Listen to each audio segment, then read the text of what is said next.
Hello everyone. सो इस बार discuss करेंगे कि मैंने जो प्रीलिम्स इस बार 2022 एग्ज़ाम दिया है वो किस तरह से दिया है और मेरे क्या मार्क्स आ रहे हैं। मैं आपके साथ ये सब चीज़ें शेयर करने वाला हूँ और मैंने एग्ज़ाम को कैसे अटैम्प्ट किया था ये मैं आपको चीज़ें बताऊँगा। विद लिमिटेड इन्फॉर्मेशन थी मेरी और मैंने इन्फॉर्मेशन के साथ यूज़ करके कैसे मैंने इस चीज़ को अप्लाई किया और मैं कैसे I am getting a very good marks and I am going to tell you. तो मेरा बी सेट था। I was using B set. So मेरा बी सेट था। बी सेट के अंदर जो है मैं आपको बताऊंगा कि मेरे पहले पहले कौन से क्वेश्चंस आए थे और मैंने कैसे कैसे इन चीज़ों को अटैम्प्ट किया और आप मेरी लर्निंग्स क्या रहेंगी, मेरी लर्निंग्स क्या रहने वाली हैं और मेरे कितने टोटल मार्क्स आ रहे हैं, कितने रॉन्ग हुए हैं, कितने राइट हैं, एवरीथिंग हम लोग डिस्कस करेंगे इस चीज़ को। सो लेट्स स्टार्टेड कि अब बात करेंगे। पहला क्वेश्चन है तो पहले क्वेश्चन में जैसे बोला कि climate action tracker, climate action tracker ये चूँकि करंट अफेयर में था। अगर कोई भी आप करंट अफेयर की मैगजीन उठा के देखेंगे तो इसमें आपको ये मिल जाएगा क्लाइमेट एक्शन ट्रैकर क्या था। देखिए मैं यहाँ ये नहीं कहने वाला कि अगर आप कुछ भी नहीं पढ़ेंगे तब कितने आप क्वेश्चन मार्क कर सकते हैं या कितने, लेकिन आपको बेसिक नॉलेज होना बहुत ज़रूरी है। आपके बेसिक क्लियर होने चाहिए। बेसिक इन द सेंस का मतलब ये है कि आपकी एनसीईआरटीज़ पढ़ी होनी चाहिए, आपकी जो भी स्टैंडर्ड बुक्स हैं वो आपको एक दो रीडिंग आपकी उनकी होनी चाहिए और करंट अफेयर आपकी अच्छी होनी चाहिए। Then only you can attempt, then only you can attempt, otherwise it's very hard to score. तो यहाँ बात करेंगे क्लाइमेट एक्शन ट्रैकर की। तो क्लाइमेट एक्शन क्योंकि ये करंट अफेयर में था तो मेरा पढ़ा हुआ था, तो इसका मैंने पता था मुझे कि ये रिसर्च ऑर्गेनाइजेशन है और डाटाबेस रिसर्च ऑर्गेनाइजेशन हो रही है, तो इस तरह से तो मैंने इसका ए मार्क किया था। क्वेश्चन नंबर 2 पे आते हैं। क्वेश्चन नंबर 2 में पूछ रहा है कि कोई क्लाइमेट ग्रुप है इज़ इंटरनेशनल। चलो ठीक है। अब इसमें बहुत सारी इन्फॉर्मेशन दे रखी है A, B, 3, 4 एंड 5।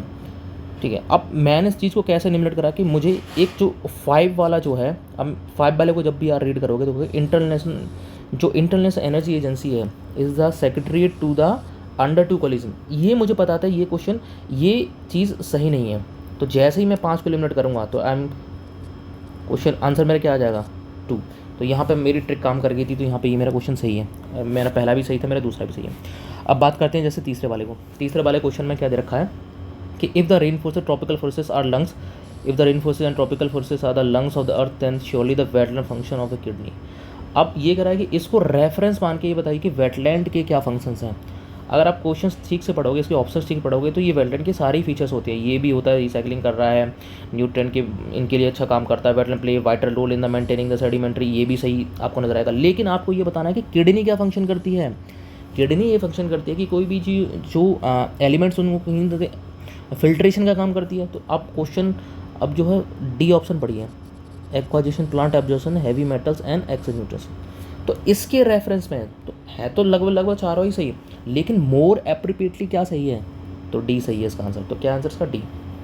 अब बात करेंगे फोर्थ वाले का कि इसमें कुछ दे रखा है कि भाई WHO एयर क्वालिटी गाइडलाइंस हैं। अब भाई इतनी गाइडलाइंस कौन पढ़ता है कि इतनी सारी गाइडलाइंस है कि ये इन्फॉर्मेशन दे रही कि 24 आवर में ये चीज़ें कर सकता है। ये इसके 4 ऑप्शन दे रखे हैं। लेकिन अब जैसे आप चौथा स्टेटमेंट पढ़ो, आप चौथा स्टेटमेंट पढ़ते हैं हम लोग, excess ozone the air can trigger the asthma.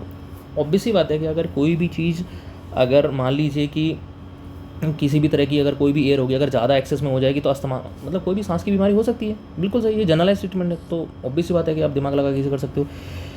तो आपको कॉमन सेंस, आपके लिमिटेड इन्फॉर्मेशन के साथ कैसे कॉमन सेंस लगाओगे, यहाँ मैं बता रहा हूँ कि एक्सेस ओजोन अब अस्थमा है तो कर सकती है, ठीक है, ये चलो सही वाली बात है, ये कर सकती है। अब एक तीसरा स्टेटमेंट पढ़ते हैं तो इसका मतलब है कि चौथा तो आना, चौथा आना इसका मतलब है कि या तो ये सही है या ये सही है, ये सही है, यानी कि A B C में से कोई है, डी तो कैंसिल आउट कर दो, ठीक है, जो मैंने कर दिया था। अब बात करेंगे, अब चलो तीसरा पढ़ लेते हैं कि PM10 can penetrate the lungs barrier and enter the blood stream. देखो यार ये पार्टिकल इतने छोटे भी नहीं होते कि आपके ब्लड स्ट्रीम में आ जाए, तो ये थोड़ा एक्सट्रीम स्टेटमेंट है, एक्सट्रीम स्टेटमेंट है। तो हम तो उसको क्या कर देंगे, एलिमिनेट कर देंगे। तो जैसे आप इसको एलिमिनेट करो तो ये चला गया, इसका आंसर क्या बना, बी। ओके, तो यानी कि ये भी अच्छी तरह हम लोग इसको अटैम्प्ट कर सकते हैं।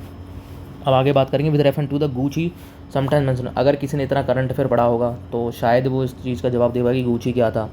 अब मेरे को तो ये पता ही नहीं था कि गूची क्या है, बट हाँ अब देखो मैंने इस चीज़ को कैसे कैसे ट्रिक अप्लाई करी और कैसे मैंने इस चीज़ का आंसर किया वो मैं आपको यहाँ बता रहा हूँ। कि मान लीजिए यहाँ अब स्टेटमेंट है क्या ये फंगस है, अब मुझे नहीं बता दी ये फंगस है या क्या चीज़ है। हाँ अब स्टेटमेंट 2 और 3 मैंने जब पढ़े कि it grows some Himalaya forest में पढ़ता है, कि अब तीसरा मैंने जब पढ़ा कि it is a commercially cultivated in the Himalaya foot hills और द नॉर्दर्न ईस्टर्न इंडिया, ठीक है। अब देखो ये दोनों एक दूसरे को सपोर्ट कर रहे हैं, मतलब या तो ये दोनों सही होंगे या ये दोनों गलत होंगे। तो जब दोनों सही हैं तो दोनों एक कहाँ पे सही हैं, ओनली 2 और 3 में दोनों सही आ रहा है। अब फंगस है, ये फैक्ट्स है, ये क्या है, फैक्ट्स। तो यूपीएससी जनरली क्या कर देती है, यूपीएससी जनरली फैक्ट्स को गलत कर देती है। तो इसका मतलब ये है कि ये फैक्ट्स गलत हो जाएगा यहाँ पे। तो इसका मतलब ये है कि आंसर क्या आएगा, डी आ जाएगा इसका answer. Are you getting my point कि देखो यार किस तरह से हम लोग अपनी नॉलेज का इस्तेमाल करके हम लोग कैसे कैसे आंसर निकाल पा रहे हैं। देखिए मुश्किल से मुश्किल क्या होगा, अगर आप कितना भी पढ़ लें भाई, आप 100 में से ज़्यादा 30 से 35 क्वेश्चन ही अटैम्प्ट कर सकते हो विद श्योरिटी कि हाँ आपकी ये करेक्ट वर्ड है। बाकी जो 70 क्वेश्चन होते हैं आपको 70 क्वेश्चनों में आपको अपना कॉमन सेंस लगाना होता है और अपनी नॉलेज को अप्लाई करना पड़ता है वहाँ पे। डायरेक्टली कभी यूपीएससी नहीं पूछती है, कोई भी क्वेश्चन नहीं आएगा आपको, you will have to take risk there. Okay, so that मैं आपको देखो जो भी नया एग्ज़ाम देने वाले हैं उनके लिए तो ये बहुत ज़्यादा हेल्पफुल है कि हम लोग कैसे अटैम्प्ट करते हैं। I am telling you how to attempt the paper. Okay, so that is very much important. आगे बात करेंगे छठ में, ठीक है। देखो कैसे कैसे मैंने क्वेश्चनों को निकाला है वो आप उस चीज़ पे ध्यान दीजिए। विद रेफरेंस टू द पॉलीथैलिन, अच्छा ये कोई एक कंपाउंड दे रखा है यहाँ पे, चलो ठीक है जी। The use of which is daily use हम लोग यूज़ करते हैं, चलो भैया करते होंगे। It fibre can be blended, अब can be blended with the wood and cotton fibre to reinforce their property. अब देखो इसमें लिखा है कैन बी, मतलब कि ठीक है भाई एक जनरलाइज स्टेटमेंट है तो ठीक है, जनरलाइज करेक्ट होगा। Containers made of it can be use to store any alcoholic beverage. अब अभी आई एम नॉट श्योर कि भाई क्या हो सकता है इसका, ठीक है, मुझे नहीं पता। हाँ अब तीसरा स्टेटमेंट पढ़ते हैं कि bottles made of it can B recycled into the other products. तो ये कैन बी, इसमें भी लिखा है कैन, बात समझना। इसका मतलब है कि 1 और 3 सही होने के चांसेस काफ़ी ज़्यादा हैं। मैं ये नहीं कह रहा कि करेक्ट ही करेक्ट है, बट पॉसिबिलिटी वेरी हाई, ठीक है। अब चौथा पढ़ लेते हैं कि कह रहे हैं articles made of it can be easily disposed by the incineration without causing a greenhouse gas. अब ये एक बात बताइए, अगर कोई भी कंपाउंड है और इस तरह से कोई भी पॉलीमर वगैरह बना होता है, क्या ऐसा हो सकता है कि कोई ग्रीन हाउस गैस इफेक्ट ना करे? तो ये थोड़ा सा एक्सट्रीम लगा तो इसलिए इसको एलिमिनेट कर सकते हैं भाई। इसको एलिमिनेट करने इसका मतलब है कि ये गलत हो गया, ये गलत हो गया, ये गलत हो गया, बचे 2। अब एक चीज़ को पढ़िए कि कंटेनमेंट, अब आपको या तो ये लगा सकते हो आप, ये लगा सकते हो, चूँकि ये जनरलाइज स्टेटमेंट 1 और 3, तो क्या आंसर आ जाएगा 1 and 3 मोर। अब 2 इसलिए नहीं लगाओगे क्योंकि देखो can be use to store by alcoholic beverage. अब मान लीजिए किसी भी एल्कोहलिक चीज़ को अगर तुम किसी भी अगर प्लास्टिक वगैरह में रखते हो या किसी भी इस तरह की चीज़ में रखते हो तो उससे क्या होता है, रिएक्शन हो सकती है ना। तो बस तो यही है कि इसका आपको ये एलिमिनेट कर देना था, तो आंसर आ गया इसका ये। अब ये कह रहा है कि साथ में क्वेश्चन पढ़ते हैं, ठीक है, साथ में पढ़ते हैं कि which of the following is not a bird. अब मुझे नहीं पता था कि नीचे ये 3 स्टेटमेंट क्या है, बट मुझे पहला पता था गोल्डन माइसर, ये एक फ़िश होती है, ये एक फ़िश है। तो मतलब अगर फ़िश है तो बड़ होगी नहीं, ऑब्वियस बात, आंसर क्या है, कैसे बनता है। आगे बात करते हैं, विच ऑफ द फॉलोइंग, 8वें क्वेश्चन पे आ गए हम लोग। Which of the following are the nitrogen fixing plant है। अब नाइट्रोजन फिक्सिंग प्लांट की बात करेंगे। अब देखो यार हमने केवल इतना पढ़ा होता है कि नाइट्रोजन फिक्स करने के लिए दालों का यूज, पल्सेस का यूज़ करते हैं ना, कि ये वाली दाल लगा दी तो जिससे कि भूमि उपजाऊ हो जाएगी, इस तरह का कुछ हम पढ़े होते हैं। लेकिन हमें नहीं पता यार इतने सारे अमल, ये क्या है, ये क्या है, ये क्या है, आई डोंट नो। बट मुझे क्या पता, जैसे मैंने 6 को पढ़ा, स्पिनच मतलब ये होता है पालक। यार एक बात होता है, पालक का कभी आपने सुना, पालक में आयरन होता है, लेकिन कभी आपने सुना है कि ये नाइट्रोजन फिक्सिंग के लिए यूज़ कर, नहीं, ये नहीं होता। तो जैसे ये कैंसिल करोगे तो यानी ये गया आपका, ये गया, आंसर क्या है already. Are you getting point. तो यहाँ पे आपको जो है, मुझे नहीं पता था ये सब चीज़, मुझे इतना पता ये तो नहीं है। जब ये नहीं है तो इसका मतलब आंसर क्या आ गया, ओनली ए। आपको दिमाग लगाना ही नहीं है वहाँ पे क्या है क्या नहीं है, ठीक है। Jump to next question. अब ये कह रहा है बायोरिएक्टर टेक्नोलॉजी, ये करंट अफेयर का क्वेश्चन है। नॉर्मली कोई भी करंट अफेयर आप रीड करोगे तो वहाँ आपको मिल जाएगा। बायोरिएक्टर टेक्नोलॉजी जो है restoration of the damage coral के लिए यूज़ करी जाती है। ये एक जनरलाइज है, सबका ही सही हो जाएगा, इसमें कोई दो राय नहीं है कि ऐसा नहीं है तौबा कि बहुत ही टफ क्वेश्चन पूछ लो। ये न्यूज़ में था अच्छा खासा, 10 में पढ़ लेते हैं। मियावाकी मेथड जो है फॉरेस्ट से रिलेटेड था, मुझे पता था ये। तो जैसे मैंने पूछा कि फॉरेस्ट से कौन सा, creation of the mini forest, ये जापान का है कोई मेथड है जो यूज़ किया जाता है। ये जनरली न्यूज़ में करंट अफेयर का पोर्शन है, कोई नो प्रॉब्लम, कोई दिक्कत नहीं है इसमें, कोई भी इसको अटेम्प्ट आसानी से कर सकता है। आगे बढ़ते हैं, 11वें क्वेश्चन को देखते हैं। Consider the following, Aarogya Setu CoWIN, digi locker की बात करेंगे इसमें, और दीक्षा की बात करेंगे। क्या which of the following are built on the top of open source digital. अब ज़्यादातर जैसे एसएनटी के जितने भी क्वेश्चन होते हैं, पहली बात तो एसएनटी के ज़्यादातर क्वेश्चनों में तुम्हारे पास या तो ऑल निकल के आता है या कोई भी एब्सर्ड सा कोई ऑप्शन दे रखा होगा उसको हटाना होता है। अब चूंकि ये ओपन सोर्स के इसका मतलब है कि ओपन सोर्स जैसे कि एंड्रॉयड हो गया या कोई भी हो गया, तो यानी कि वो उनमें इंस्टॉल किया जा सकते हैं या उन पर कोई भी रेक्टिफाई किया, कुछ भी किया जा सकता है। तो इन जनरल क्या है कि ये सारे ही जो है सारा ही ओपन सोर्स से रिलेटेड होंगे। तो ये मैंने लगाया था कि सारे एसएनटी का क्वेश्चन, तो that's why I trick into. हाँ, इसको मैं पहले 1 और 2 लगाने वाला था, लेकिन फिर मैंने इसको 4 ट्रिक करा, तो इट इज़ आल्सो राइट, ये मेरा करेक्ट है। तो इसका मेरा +1 हो गया था। आगे बढ़ेंगे। अब ये करा कि विद रेफरेंस, अब ये भी फिर करंट अफेयर का क्वेश्चन है, ध्यान रखना। करंट अफेयर क्वेश्चन है कि वेब 3.0, वेब 3.0 ये क्या चीज़ है? वेब 3.0 क्या चीज़ है? तो इसके बारे में मैंने ये पढ़ रखा था कि देखो ये करंट अफेयर क्वेश्चन है, नो डाउट। तो अब मैंने क्या इसमें अपना दिमाग लगाया यहाँ पे, मुझे ये पता था कि ब्लॉकचेन टेक्नोलॉजी पे बेस्ड है, मुझे और ऑप्शन नहीं आते थे, लेकिन बाकी ऑप्शन पढ़ के मुझे दिमाग में आ गया था हाँ ये सारे जो है जनरलाइज स्टेटमेंट्स हैं कि web 3.2 technology enable the people to control their. हाँ सही बात है, जब पीपल अपना डाटा कंट्रोल करें तभी तो ब्लॉकचेन का मतलब होता है कि कोई भी उस डेटा को यूज़ नहीं करता, कहीं एक जगह पर स्टोर्ड नहीं होता वो। ये तो बेसिक्स है, मतलब आप कोई भी चीज़ पढ़ोगे तो उसमें बेसिक्स होते हैं कि भाई ब्लॉकचेन जो है कि एक जगह डाटा स्टोर नहीं होता। तो दूसरा स्टेटमेंट पढ़ते हैं कि वेब 3.0 वर्ल्ड के there can be a blockchain भी, हाँ ऑब्वियसली जनरल स्टेटमेंट जो मुझे पता था। तीसरा स्टेटमेंट पढ़ते हैं कि web 3.0 is operated by the users collectively rather than A corporation. तो सही बात है, कोई कॉर्पोरेशन थोड़ी इसको हैंडल करेगा, कलेक्टिवली कोई मतलब सही है, पीपल इसको करेंगे। तो जनरल स्टेटमेंट है, तो आंसर क्या आ जाएगा? 1, 2 और 3 की तरह है। वेरी सिंपल क्वेश्चन यार, काम हुआ बना के रखा है। Okay, with reference to the software as a services SaaS. देखो यार ये भी करंट अफेयर का क्वेश्चन था, ठीक है। ये मैं पढ़ के गया था, तो मुझे मालूम था कि सास बायर्स एज ए कस्टमर, ये मुझे मालूम था। इसमें मुझे थोड़ा सा डाउट हो रहा था, चूँकि ये एसएनटी का क्वेश्चन था, तो मैंने कहा यार कहीं ना कहीं ये भी, तो मैंने यहाँ रिस्क लिया था, 50-50 पे आ गया था कि या तो ये आंसर है या ये आंसर है, तो मैंने इसका ये डी टिक मारा था, समझ रहे हो।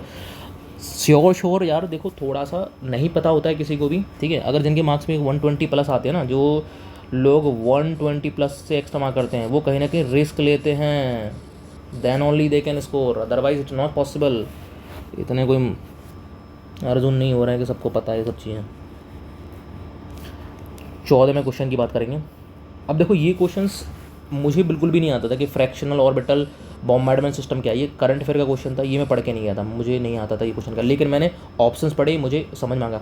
अब मान लो पहला ऑप्शन पढ़ते हैं। पहला ऑप्शन पढ़ा कि हाइपरसोनिक मिसाइल है। देखो यार एक हाइपरसोनिक मिसाइल अभी रशिया ने डेवलप करी है, रशिया की जो एक कोई जर्कन करके कोई मिसाइल है वो, ठीक है। हाइपरसोनिक मिसाइल अभी ज़्यादा 1-2 भी न्यूज़ में थी, मुझे ये पता था कि ये हाइपरसोनिक मिसाइल तो नहीं है, तो मैंने ये एलिमिनेट कर दिया। Space craft land on, option भी पढ़ते हैं, space craft land on another planet making several orbital motion. यार इस तरह के अपसर्ट आंसर है कि कोई स्पेस क्राफ्ट है, मतलब इतना स्पेस क्राफ्ट हमने बना दिया कि वहाँ तक चला गया, ये भी काटो इसको। A missile is put into the stable orbit around the earth and deorbit over the target. हाँ ये एक इससे मिलता जुलता लग रहा है कि हाँ ये इससे रिलेटेड है कि एक मिसाइल सिस्टम है, ऑर्बिटल में बिछाया जाएगा, जो कि ऑर्बिटल की बात कर रहा है और बॉम्बार्डमेंट की बात कर रहा है, तो ये इससे जुलता जुलता। अभी हम बात करें डी ऑप्शन की कि space craft moving alone A comet with all the speed same speed places probe on. यार देखो नहीं, स्पेस क्राफ्ट, फिर स्पेस क्राफ्ट की बात करी, तो ये तो ये सबसे ज़्यादा जो मैचिंग कर रहा था वो missile putting into the stable, और यही इसका आंसर है। मुझे नहीं आता था, मैंने कैसे अपना दिमाग लगाया, ये आप यहाँ पे क्लियरली आप देख सकते हो। That is very much important, कुछ है ही नहीं। Okay, very simple. 15वां, ये अगेन करंट अफेयर का क्वेश्चन है।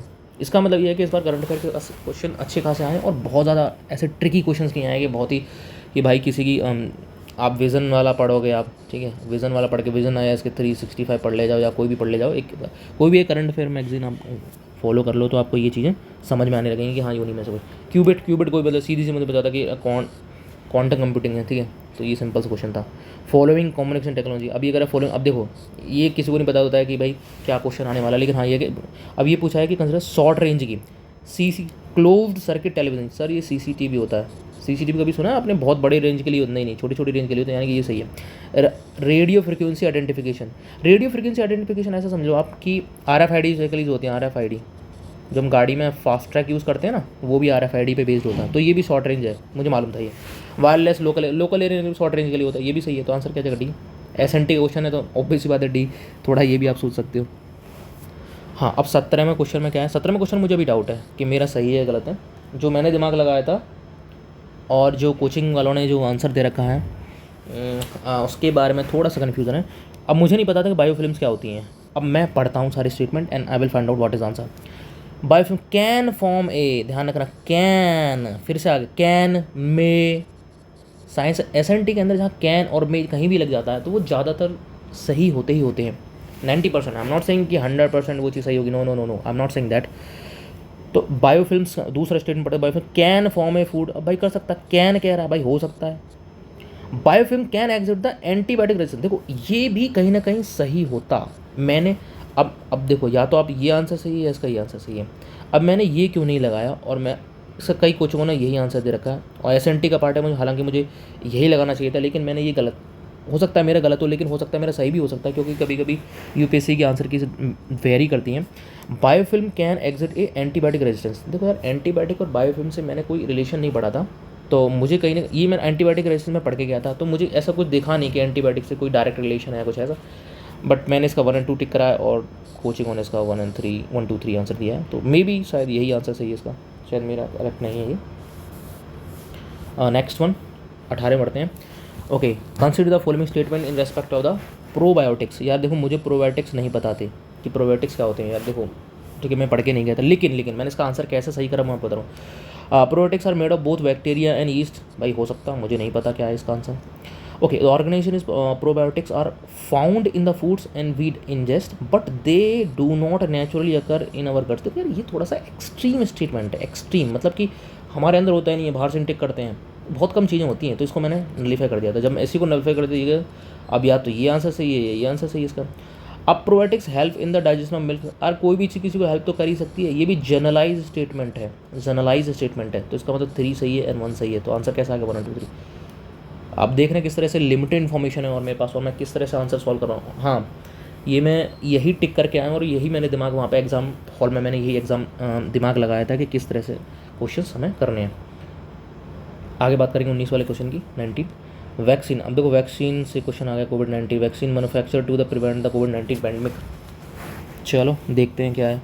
अब देखो ये जो अब कोविड-19 पैंडमिक वैक्सीन में थोड़ा बहुत तो सब लोग पढ़ के जाते हैं, तो ये मुझे जनरलाइज स्टेट में लगे, तो इसलिए मैंने ये सारे टिक किए थे कि इनएक्टिव, सही बात है। कोविन जो है, देखो कोई भी वैक्सीन जो बनाई जाती है, कोई या तो जो बैक्टीरिया होता है उसको इनएक्टिव करके फिर वैक्सीन तैयार करी जाती है, इनएक्टिव कर दिया जाता है।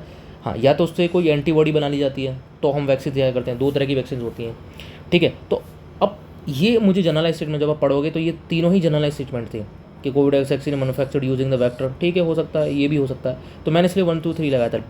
बट लेकिन कई कोचिंग्स ने इसका आंसर जो है 2 3 दिया है, जो कि मेरा सही नहीं है, तो मे बी यहाँ पे क्वेश्चन में डाउट है मुझे कि ये मेरा सही है या नहीं है।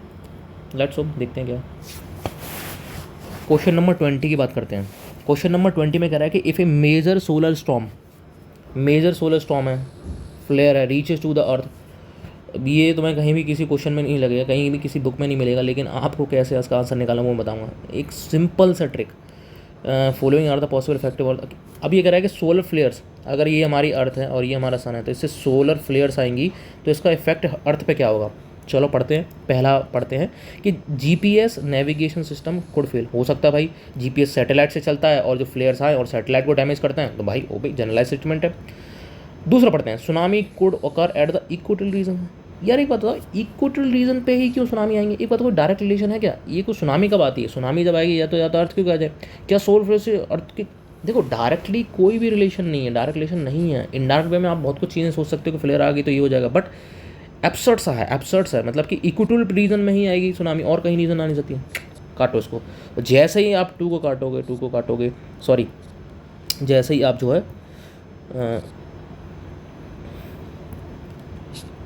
जैसे ही आप इसको 2 को काटोगे, ये आ गया आपका, ये आ गया, तो आंसर क्या आ गया। मैंने ये क्वेश्चन ये नीचे पढ़े भी नहीं थे कि ये पावर ग्रिड डैमेज कर देगा, नहीं यार, इतना टाइम भी नहीं होता। अगर आपको शिफ्ट करना है तो ये ट्रिक्स आपको यूज़ करनी पड़ेगी, बट आप to apply your brain there. आगे बात करते हैं 21 का, ये पॉलिटी का क्वेश्चन है, ठीक है, पॉलिटी के क्वेश्चन में, ठीक है।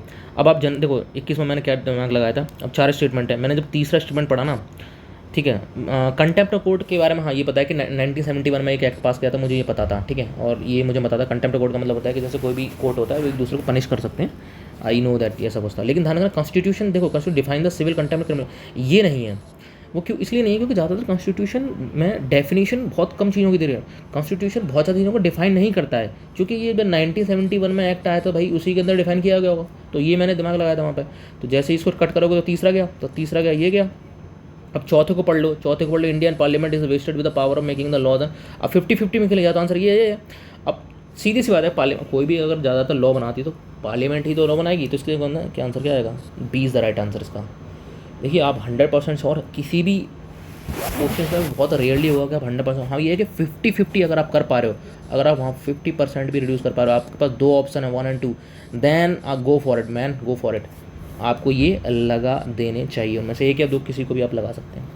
22 में देख लेते हैं कि गवर्नमेंट, अब देखो इसमें कुछ स्टेटमेंट है दोनों, कह रहा है कि government of India lawyers and legal firms are recognize as the advocates but corporate lawyer are patent attorney general excluded from the recognize advocate. एक बात बताइए यार, एडवोकेट किसे बोलेंगे? एडवोकेट कोई भी बंदा वो होता है जो बार काउंसिल में एग्जाम दे के आए। देखो जब आप LLB करते हैं तो आप लॉयर होते हैं, ठीक है, और जब उससे एडवोकेट कब बनते हैं? एडवोकेट जब बनते हैं जब आप जो है बार काउंसिल में एग्ज़ाम दे देते हैं, तब एडवोकेट बनते हैं। तो हर कोई बंदा है, तो ये थोड़ा सा एक्सट्रीम स्टेटमेंट है कि केवल जो गवर्नमेंट के लॉ ऑफिसर हैं और जो लीगल फर्म है उनको ही एडवोकेट बोला जाएगा, तो इसलिए मैंने इसको कट कर दिया था। हाँ ये मुझे पता, ये जनरल स्टेटमेंट है कि bar council have a power to lay down the rules relating to legal education. हाँ ये पता होता है, अगर तुम UPSC की तैयारी कर रहे हो तो ये तो जनरल स्टेटमेंट है कि बार काउंसिल जो ये रूल बनाएगा। तो answer B is right answer. कोई ऐसा नहीं है कि बहुत टफ टाइप का क्वेश्चन है, नो। 23वां question, a bill amending the constitution requires a prior recommendation of the president. ये गलत है, प्रायर रिकमेंडेशन की जरूरत नहीं होती। जैसे इसको 1 को काटोगे ये गया, आंसर बी। पढ़े भी नहीं थे मैंने 2 और 3, ठीक है, वेरी सिंपल। 24 की बात करेंगे, constitution of India classifies the minister into 4 marks. Sir 4 rank नहीं होती, 3 होती हैं ये। तो जैसे ही मैंने पढ़ाई करना, और दूसरा कॉन्स्टिट्यूशन ऑफ इंडिया में नहीं आया था ये, शायद 44th जब अमेंडमेंट हुआ ना तब कैबिनेट की बात हुई थी। ये कॉन्स्टिट्यूशन ऑफ इंडिया में ओरिजिनली नहीं था ये सब, ठीक है। तो ये मैं कैसे कर दिया? तो total number of ministers in the, हाँ 15% रहते हैं। ये लक्ष्मीकांत में डायरेक्टली लिखा हुआ है यार, सिंपल। दूसरा आंसर इसका ये भी सही है। आगे बढ़ते हैं 25वें क्वेश्चन की तरफ कि which of the following are the exclusive power of the Lok Sabha. अब ये पूछ रहा है कि which of the following is the exclusive power, केवल लोकसभा के पावर है। लक्ष्मीकांत आपने अगर सही से रीड कर रखी है तो आपको सीधा पता लग जाएगा कि इसका आंसर केवल 2 है। मोशन में केवल, हाँ नो कॉन्फिडेंस मोशन में ही होता है, इमरजेंसी में नहीं, दोनों की पावर होती है, इम्पीचमेंट में भी दोनों की पावर होती है, लोकसभा एक्सक्लूसिव पावर नहीं है। ये सिंपल क्वेश्चन था, वेरी सिंपल क्वेश्चन है ये, इसमें कोई दोहराई नहीं है। हाँ अब दूसरा क्वेश्चन आता है एंटी डिफेक्शन लॉ। ये काफ़ी ज़्यादा न्यूज़ में रहता है, देखो ये बहुत ज़्यादा न्यूज़ में रहता है, अगर आपने सही से पढ़ रखा हो। ये मैंने सिली मिस्टेक्स करी यहाँ पे, सिली मिस्टेक, ये मेरी सिली मिस्टेक थी। मैंने इसको पढ़ने में थोड़ी गलती कर दी थी कि the law specifies that A nominated legislature can not join, यहाँ पर कैन नॉट लिख दिया था, जबकि ज्वाइन कर सकता है वो 6 महीने के अंदर। तो ये गलत स्टेटमेंट था और इसका आंसर बी सही है, ये मेरा गलत है, ठीक है। तो माइनस हो जाएगा, ये सही था। The law does not provide any time frame. हाँ ये है कि कभी इसमें कोई टाइम फ्रेम नहीं दे रखा है कि जैसे कोई एंटी डिफेक्शन लॉ के अंदर किसी को दूसरी दल बदलू जो होते हैं तो कोई भी टाइम नहीं है कि जो प्रिसाइडिंग ऑफिसर है कितना टाइम लेता है उसको डिसाइड करने में। कभी अभी हाल ही फिलहाल में एक न्यूज़ था कि उसको 3 साल ले लिए थे, न्यूज़ में था ये, तो ये मुझे मालूम था, तो आई डन इट कि ये सही है। तो लेकिन ये मेरा गलत हो गया क्योंकि ये गलत था, ठीक है। तो ये मेरी सिली मिस्टेक थी, सिली मिस्टेक से देखो एग्जाम में कभी कुछ तो होगा ही यार, देखो सारे तो नहीं कर सकते हैं, ठीक है, बट ये है कि मैक्सिमाइज़ कैसे कर सकते हैं, that is much important part. 27 की बात करेंगे, consider the following statement, attorney general of India, solicitor general of India are the only officers, only extreme statement काटो भैया नहीं। According to constitution of India attorney general of India submit is resignation. Sir ऐसा कहीं भी नहीं लिखा है कि अटॉर्नी, जब भी अगर सरकार गिर जाएगी अटॉर्नी जनरल को रिजाइन करना ही पड़ेगा, ये कहीं भी मेंशन नहीं है अटॉर्नी जनरल। आर्टिकल नंबर 76 पढ़ते हैं ना हम लोग कि अटॉर्नी जनरल के बारे में ये चीज़ होती है, रिजाइन नहीं कर सकता। अगली गवर्नमेंट चाहे तो उसको रख सकती है, क्या दिक्कत है? तो ये इसका आंसर डी हो गया, सिंपल है, कोई भी ऐसा नहीं है कि इसमें ये मैं ये बता रहा हूँ कि ये जनरल इन्फॉर्मेशन है ये, मतलब ऐसा नहीं कि इसमें कोई हाईफाई नॉलेज है। आप नॉर्मल अगर आपने तैयारी करी तो ये स्टेटमेंट आप जो है इन क्वेश्चनों का आप आंसर तरीके से कर सकते हैं। रेट की बात करेंगे, ये मुझे नहीं आता था, तो आई कैन नॉट से कि रेट इतना डिटेल में मैं पढ़ के नहीं गया था, तो आई डोंट नो कि इसका आंसर ये है या ये है, कई कुछ, तो आई डोंट नो, इसको रहने देते हैं। तो ये मुझे नहीं पता था, मैं गोला भी कर रखा मैंने। ओके हाँ आगे बढ़ते हैं। 29 question, Ayushman Bharat digital mission की बात करेंगे, ठीक है। इसके बारे में कुछ स्टेटमेंट है कि private and public hospital most adopted. देखो यहाँ एक्सट्रीम स्टेटमेंट है, चूँकि प्राइवेट पब्लिक दो ही तरह के तो हॉस्पिटल होते हैं, और कौन से हॉस्पिटल होते हैं। तो ये हो सकता है कि ये सही वाली बात है कि आयुष्मान भारत है, हेल्थ से रिलेटेड कोई भी चीज़ होगी जनरली गवर्नमेंट बनाती है तो सभी से कहती है भाई, अनुरोध करती है कि आप इसको अडॉप्ट कर लें। आगे पढ़ते हैं। इट इज़ एम, अब बात कह रहा है कि it is aim to achieve the universal health coverage every citizen of India should be the part of ultimately. देखो यार, ये मैंने क्यों गलत माना था इसको, इसलिए माना था क्योंकि देखो जब आयुष्मान भारत जो योजना आई थी वो केवल उन लोगों के लिए थी जो कि तुम्हारे पास फाइनेंशियली थोड़ा बैकवर्ड है, जो यानी कि जो थोड़े से बीपीएल के अंदर आते हैं। तो मैंने माना था कि अगर सारे लोग पार्ट हो जाएंगे फिर तो सारे को मिल जाएगी चीज़ें, तो मैंने ये कट कर दिया था। तो मैंने इसको जैसे ही कट किया था तो इसका मैंने 1 और 3 आंसर लगा था। कुछ लोगों ने इसका केवल 3 भी आंसर दिया है, बट लेट्स सी व्हाट क्या इसका आंसर है। कि किसी ने एक्सट्रीम स्टेटमेंट्स को भी मान लिया था, मस्ट को तो इसको हटा दिया था, बट मैंने 1 और 3 को सही माना, तो इसका ये आंसर मैंने टिक किया था इसका। डिप्टी स्पीकर, अब देखने में तो ये लग रहा होगा भाई क्या क्वेश्चन पूछ रहे हैं, वेरी हलवा क्वेश्चन है एक्चुअली, क्योंकि इसमें जैसे आप स्टेटमेंट 2 पढ़ोगे ना इसमें तो आपको देखा there is a mandatory provision that the election of the candidate of the deputy speaker of Lok Sabha shall from the either the principal position party और द रूलिंग। ऐसा कोई भी प्रावधान नहीं है ऐसा कि रूलिंग पार्टी से आएगा या ओपोजिशन पार्टी, नहीं देयर इज नो, ऐसा कुछ भी नहीं है, वो कहीं से आ सकता है। तो ये स्टेटमेंट गलत था, जैसे स्टेटमेंट करोगे तो ये गलत, ये क्या आप इसमें बसते हैं समझते हैं। और पहला जब पढ़ लोगे तो हाँ, पहला ये लक्ष्मीकांत में लिखा ही हुआ है कि भाई इनका जो डेट वगैरह होती है जो डिप्टी स्पीकर की वो स्पीकर डिसाइड करता है, तो ये आंसर सही है इसका, तो ये नॉर्मली हो जाएगा कि इसका आंसर ये है।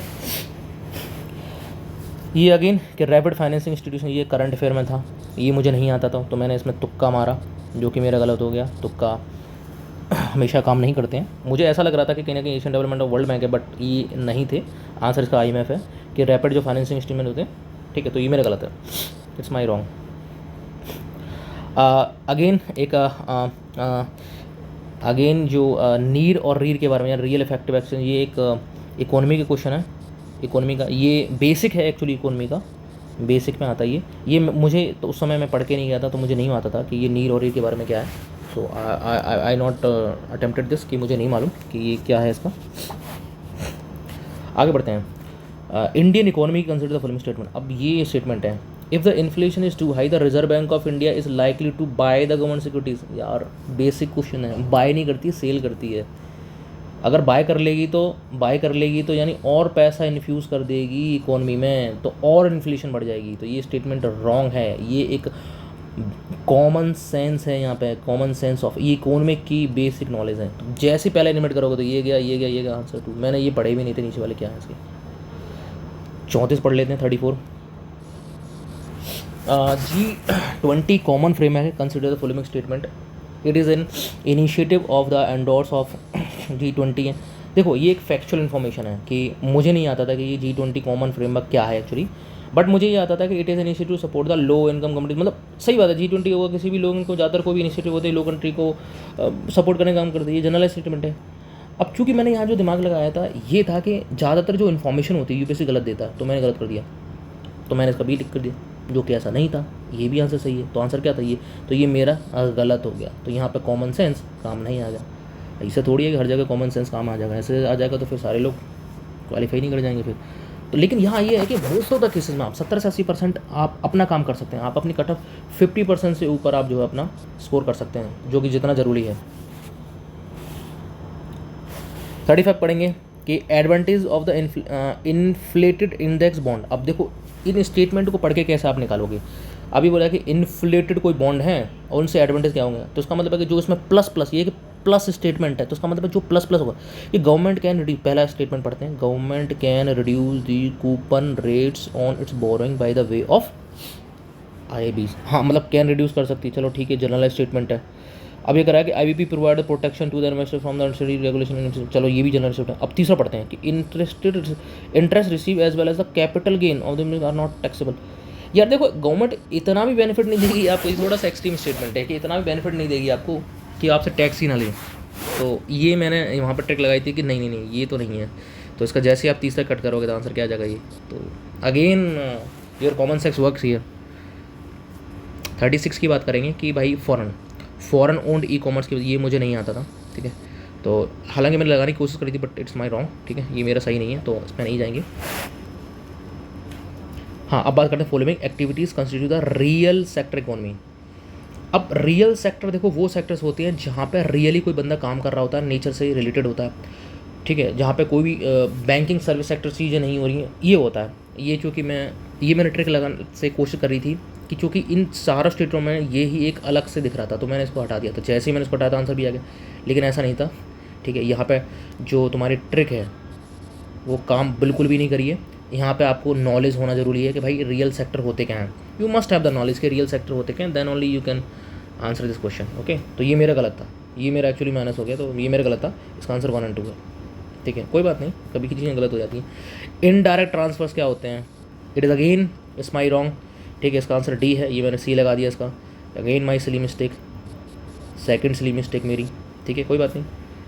कि फॉरेन कंपनी ट्रांसफ़र करती हैं share such as the share drive their, ये इसका आंसर है, ठीक है। तो ये आपको पता होना चाहिए, ये नॉलेज का पार्ट है, आपके बेसिक्स का पार्ट है, ठीक है। लेकिन मैं वो क्वेश्चन बता दूँ, मैक्सिमम क्वेश्चन मैंने कैसे अटैम्प्ट करे थे, ट्रिक से कैसे अटैम्प्ट करे थे, मुझे नहीं आते थे, फिर भी मैंने उनके आंसर राइट करे थे, वो हम यहाँ पर डिस्कस कर रहे हैं। With reference to the expenditure made by, with reference to the expenditure made by the organisation of a company. हाँ, ये कह रहा है कि expenditure made by an organisation और a company which of the following. अब ये कोई कंपनी एक्सपेंड करती है, करेक्ट पूछ रहा है इसमें। तो acquiring a new technology capital expand, obvious बात है, कोई नई टेक्नोलॉजी कैपिटल एक्सपेंडिचर ही तो होता है भाई। अगर कोई चीज़ खरीद रहे हो या जो भी कर रहे हो फिजिकल फॉर्म में या वैसे कोई चीज़ होती है तो मतलब कैपिटल फॉर्म में, ठीक है। कह रहा है कि डेफ्ट financing is a consider departure equity, ये गलत स्टेटमेंट है इसका आंसर ए है। अब चौथी बात करते हैं, Indian economy consider the following statement, इस share of household financial saving goes to other, I have no information, ये मुझे नहीं आता था तो मैंने ये नहीं करा, ये मेरा गलत है। Among the following crops which one of the following a most important anthropogenic source, सीधी सी बात है यार, मीथेन कौन निकालता है, CH4 कौन निकालता, राइस निकालते हैं, सीधी सी बात है, पैडी। सिंपल क्वेश्चन है ये, हर किसी ने सही करा होगा। अब system of rice intensification of the cultivation in which alternative wet and dry of the rice field is practice results in. अब कोई सिस्टम है इनका, राइस को मतलब कि राइस की प्रोडक्शन बढ़ाना चाहते हैं, कभी ये उस फील्ड को वाइट करते हैं, कभी ड्राई करते हैं, ऐसा बोल रखा है। तो कह रहा है कि ऐसा करने से क्या रिजल्ट होगा, तो इसका मतलब कोई भी चीज़ कर रहे हैं तो कहीं ना कहीं ये पॉजिटिव चीज़ कर रहे हैं, तो पॉजिटिव रिजल्ट मिलेंगे। रिडक्शन इन सी रिक्वायरमेंट, हाँ भाई हो सकती है भाई, SNT साइंस में क्या नहीं हो सकता। रिड्यूस मीथेन प्रोडक्शन, ऑब्वियस बात है, जब खेतों में पानी कम भरा रहेगा तो मीथेन प्रोडक्शन कम होगी। रिड्यूस द इलेक्ट्रिसिटी कंजम्पशन, अब देखो कई कोचिंगों ने इसका आंसर डी लगाया है, मैंने भी पहले ये डी लगाने की कोशिश करी थी, लेकिन इसका आंसर मैंने ए क्यों लगा ये मैं बताता हूँ। कई लोगों ने इसका आंसर डी दिया है, लेकिन मेरे हिसाब से ये 1 और 2 इसका आंसर है। क्यों है मैं बता रहा हूँ कि जब मान लीजिए आप इलेक्ट्रिसिटी कंजम्पशन कैसे आप कम करोगे। आप यार एक बात बताओ कि जब किसी खेत को आप कभी पानी से भरोगे कभी खाली करोगे, तो कहीं ना कहीं आपका उसमें मैन पावर और ये तुम्हारा पावर तो लग ही रहा है। तो मैंने ऐसे सोचा कि भाई इलेक्ट्रिसिटी भी ज़्यादा लगेगी, तो ज़्यादा लगेगी तो रिडक्शन इलेक्ट्रिसिटी आप कैसे कर सकते हो, ये चीज़ कम हो चुकी है। तो मैंने इसको काट दिया था, इसलिए मैंने इसको काटने के बाद आंसर भी लगा। लेकिन मे भी इसका शायद आंसर 1 और 2 3 है, मैंने इसको 1 लगा। होप सो कि इसका आंसर क्या आता है, आई डोंट नो इसका आंसर क्या है, बट मोस्ट प्रॉब्ली इसका आंसर लेकिन हाफ में है, तो ये भी हो सकता है, ये भी हो सकता है। मैंने तो ये टिक करा है मेरे हिसाब से, तो B A is the right answer. Which of the following lake is the west Africa become the dry and turn into. देखो यार मुझे ये पता था कि विक्टोरिया लेक नहीं है, क्योंकि मुझे देखो लोकेशन पता होनी चाहिए। विक्टोरिया जो ईस्टर्न पार्ट में आती है, वोल्टा भी कहीं है, तो मैंने ये दोनों तो इम्प्लीमेंट कर लिए थे। अब मैं 50-50 में खेल गया था, ठीक है। ये फैक्चुअल क्वेश्चन है, अगर किसी को आता तो ही अटैम्प्ट करेगा, नहीं आता तो मतलब ये मेरा गलत है। इसका आंसर ये नहीं है, इसका नाम फिगी बाइन करके जो लेक है वो है जो ड्राई हो रही है, मुझे नहीं आता था। मैंने 50-50 में था, चूँकि 50% में अगर एलिमिनेट कर जाते तो अटैम्प्ट करने चाहिए, लेकिन मेरा यहाँ पे प्रोबेबिलिटी भी कम नहीं आई, तो मेरा ये गलत हो गया। Gandikota canyon south India was created by which of the following rivers. अब ये मुझे नहीं आता था गांडीकोटा, इसका आंसर पेन्नर है, ये मैं तुभद्र शायद सोचा था, but again it's wrong question, my negative marking here also. Okay, अब बात करते हैं 45-45 क्वेश्चन की। ये एक सिंपल क्वेश्चन है, जीके के माउंटेन्स वगैरह ज़्यादातर आप पढ़ते हो। देखो नो करके आपको पता रहता है सिक्किम के अंदर नहीं है, ये मेघालय के अंदर आता है, ये मुझे पता था, तो मैंने ये ऑप्शन एलिमिनेट कर दिया। 3 गया तो उसका मतलब ये गया। अब ये या तो 1 2 तो सही है, तो पढ़ने की जरूरत है ही नहीं। तीसरा नामचा बरवा गढ़वाल रीजन में नहीं है। गढ़वाल रीजन का मतलब है कि उत्तराखंड के 2 पार्ट है, ये तो गढ़वाल रीजन, ये तो कुमाऊं रीजन। ये मुझे पता था कि यहाँ तो नहीं है, तो ये मैंने कैंसिल कर दिया था। तो इसका आंसर जो है केवल 2 आ गया था, ये करेक्ट है। 11th अगेन करंट अफेयर का क्वेश्चन है, मैं पढ़ के गया था कि रीजन ईस्टर्न जो मेडिटेरियन शोर है वहाँ पे पोर्शन है। इसका मतलब करंट अफेयर के क्वेश्चन आपको पढ़ने पड़ेंगे वहाँ पे कॉमन सेंस, क्योंकि जब भी कोई भी एक चीज़ आएगी वहाँ पे इतना कॉमन सेंस काम नहीं करेगा, लेकिन आप जो है चीज़ें निकाल सकते हैं। अगेन कि कौन से ऐसे बॉर्डर हैं, 47 क्वेश्चन क्या कहता है कि अफगानिस्तान को टच करते हैं। यार इतना ज़्यादा न्यूज़ में है, अगर आप तैयारी कर रहे हो तो आपको पता होगा भाई अफगानिस्तान कौन कौन से आसपास में टच कर रहे हैं। ये जनरल क्वेश्चन है, मतलब ऐसा नहीं है कि यहाँ पे कोई ट्रिक, हालांकि आप ट्रिक काम कर सकते हो, किसी ने कुछ लगा रखी होगी, बट मुझे ये पता था कि अफगानिस्तान कौन करते, क्योंकि मैं मैप वगैरह देखते रहता हूँ, तो इसका answer it will be the 3 only. अगर किसी को मुझे ये पता था कि अजरबैजान नहीं है, तो जैसे ही मैंने इसको अजरबैजान नहीं है, तो जैसे ही मैंने क्लिक कर ये गया, सॉरी ये गया, तो इसका आंसर क्या आ गया, इसका अल्टीमेटली आंसर इसका सी आ जाता है डेफिनेटली यार, simple C. 48 questions, which one of the following reference having statement. भाई देखो इतना कोई भी पढ़ के नहीं आता कि भाई मोनाजाइट के क्या रिसोर्सेज हैं क्या है, बट आप जैसे इसमें ट्रिक काम कर रही है, ट्रिक ऑप्शन एलिमिनेशन से पता लग जाएगा कि monazite occurs naturally in the entire Indian coast line of India.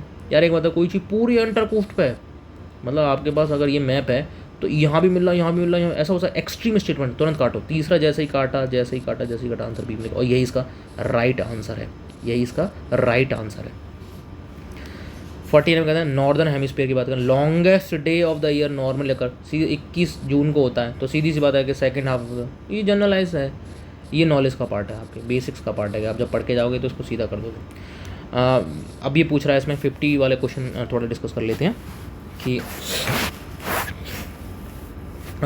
Wetland दे रखी हैं, लोकेशन दे रखी हैं, होकार वेटलैंड दे रखा है, यहाँ ये चीज़ दे रखी हैं।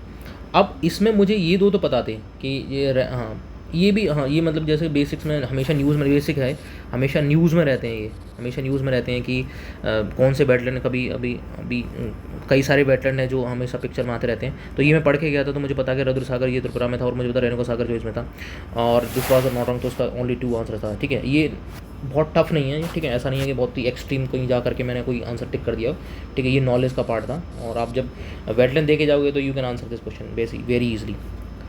ठीक है, तो अब 50 हमने क्वेश्चन अटैम्प्ट कर लिए, नेक्स्ट वीडियो में हम लोग इसे आगे डिस्कस करेंगे। और वेरी सिंपल है सर, ऐसा कुछ नहीं है कि बहुत ज़्यादा टफ क्वेश्चंस आए हैं और बहुत ज़्यादा ऐसा कर दिया, लेकिन मैं आपको बताऊंगा कि मेरे कितने मार्क्स आ रहे हैं और मैंने कितना अटैम्प्ट किया है। मैंने इनसाइट के से मैंने मैच कराए थे, और जो मेरे मार्क्स आ रहे हैं, मैंने 98 अटैम्प्ट करे हैं, जिसमें से मेरे 33 रॉन्ग हैं, तो मोर और लेस मेरे 100+ मार्क्स आ रहे हैं। मैंने एक कोचिंग का मैच करा, लेट्स सी कि यार कितने सही हैं कितने गलत हैं। देखो यार इसमें अब मैं श्योर नहीं कह सकता कि जितने मैंने मार्क्स करे हैं वो इतने सही हैं। देखो 100 में से +- 15-20 हो सकते हैं। क्यों हो सकते हैं? इसलिए हो सकते हैं क्योंकि कोई भी कोचिंग जो भी आंसर देती है उसके 100% सही नहीं होते हैं। यूपीएससी के आंसर की वेरी करती है, हो सकता है कि मेरे ज़्यादा मार्क्स आए, हो सकता है मेरे मार्क्स से भी कम हो जाएं, तो आई कैन नॉट से, बट डेफिनेटली मैं आपको ये बता दूंगा कि लिमिटेड, अगर हमारे पास अगर लिमिटेड नॉलेज तो हम कैसे मैक्सिमम स्कोर कर सकते हैं, maximum score, that I am going to tell you. Okay, so see you in the next video. Definitely हम और भी चीज़ डिस्कस करेंगे, और मैं आपको ये प्रूव करके दिखा दूंगा कि लिमिटेड इन्फॉर्मेशन है, मतलब कि आपकी लिमिटेड का मतलब ये नहीं है कि आप बेसिक एनसीईआरटीज़ और ये सभी पढ़ के नहीं जा रहे। आपका लिमिटेड का मतलब है कि आपका एनसीईआरटी, और आपने, मैं मान के चलता हूँ अगर आप सीरियस एस्पिरेंट हैं तो आप थोड़ा बहुत चीज़ें तो पढ़ी रखी होंगी, ठीक है, एब्सर्ड चीज़ें तो नहीं बनी होंगी, तो कैसे मैक्सिमाइज कर सकते हैं स्कोर को। ओके।